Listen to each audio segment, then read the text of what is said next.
topic. Freeze through the sun, it be cold. Like I can barely breathe. Moving on and talking about heating of temperatures. Land heats more rapidly and to a higher temperature than water. Land also cools more rapidly and to a lower temperature than water. So land is where we're seeing a lot of variations in temperature. Water holds temperature more and is going to be not change as dramatically. This is why animals can survive winter at the bottom of a frozen lake, because the bottom of the lake doesn't freeze. Oh, like Only the top, only the top part is going to freeze, and the bottom temperature stays kind of stable. Okay, is it true alligators poke their noses through the water when everything freezes over?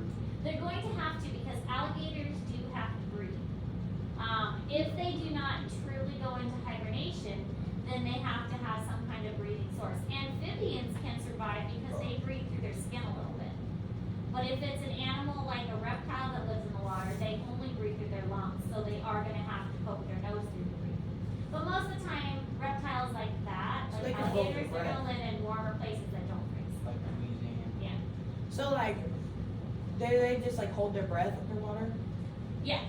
So they'll like hold their breath when they die. Okay, so this is the ocean.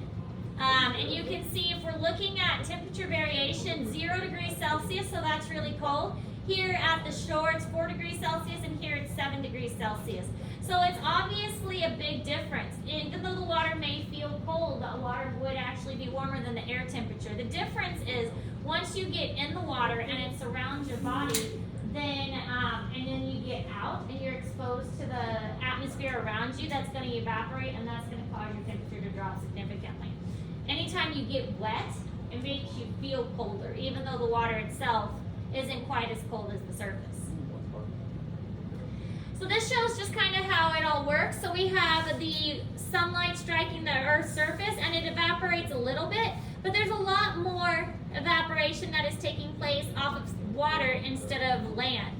Also, the water is going to kind of mix it up, so this warm water doesn't necessarily stay up there. It kind of mixes down, and so it helps to make it more of a constant temperature. Now, yes, the deeper down you go, the colder it is going to get, and toward the surface, it is going to be warmer because you have the sunlight striking it. But overall, there's going to be less change in the water. So as far as clouds, many clouds are very reflective and therefore bounce back the light into space. And so when the light strikes them, a lot of that light doesn't filter through and it bounces back. And this kind of makes sense. When it's a cloudy day, it's typically going to be a little bit colder because the clouds are reflecting a lot of that warmth back out into space. And it's going to be darker too because that light is prevented from reaching the Earth's surface.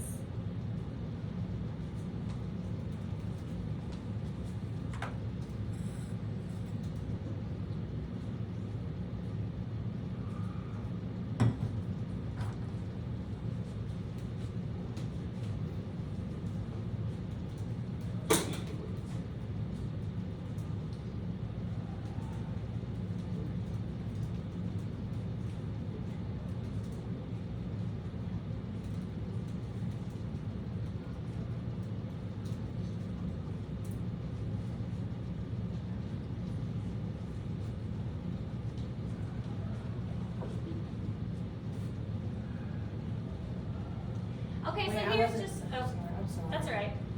So the next slide is just going to show a picture of how it bounces back, because remember, some things are going to absorb the heat, some things do reflect that heat and energy back, and it really depends on what is being, what that light is focusing on. So like a mirror, for instance, is going to reflect heat, just like glass kind of traps the heat in. So these are all good principles that you're going to want to think about when you build your greenhouse for it's called a solar oven. So when you build your solar oven, you're going to want to think about, okay, well, where are we going to place it? Where's a good amount of sunlight?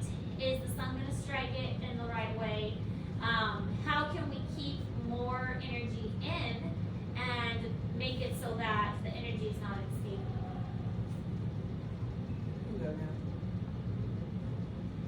So again, about 20% is absorbed by clouds, 50% is absorbed by the Earth itself, 5% gets reflected, and about 25% gets reflected back into the atmosphere through the clouds.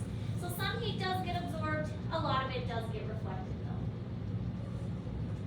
coastal temperatures are a lot different because you have land right next to water, and some coastal cities are influenced more strongly from prevailing ocean winds than others. So some places are more sheltered and protected, and those sheltered and protected places are not going to be as affected by these coastal winds and coastal tides and temperature changes. It could be that there is some big hills surrounding it, or it could be that a current doesn't come too closely to it, or it could just be that we built a lot of buildings in the area and that's preventing the wind from blowing and the temperature from changing.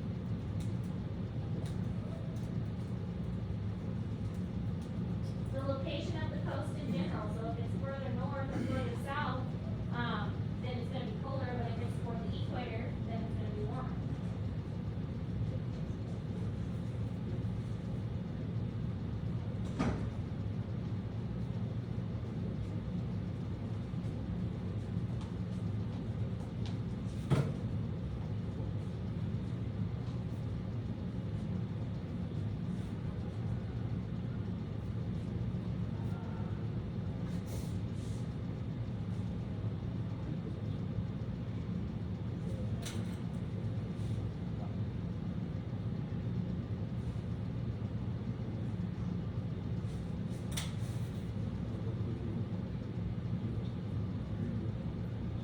Alright, so that's all the information we're going to cover today.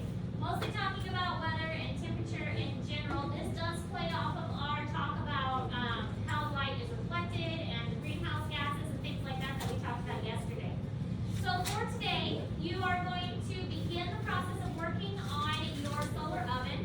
Again, I have 3 boxes, so we can do up to 3 different designs. And you can do a little research to help you figure out which works best, or you can just build it on your own. Remember, it does have to have some lid or the ability to open so that we can get the chips and the cheese in and out of it. So that's what we'll work on today, and we'll see how much progress we make today, how long we have to work on it tomorrow. Now, of course, there will be some questions and things that go along with it that you'll need to answer, draw a picture of your design and things like that. And we do have a paper assignment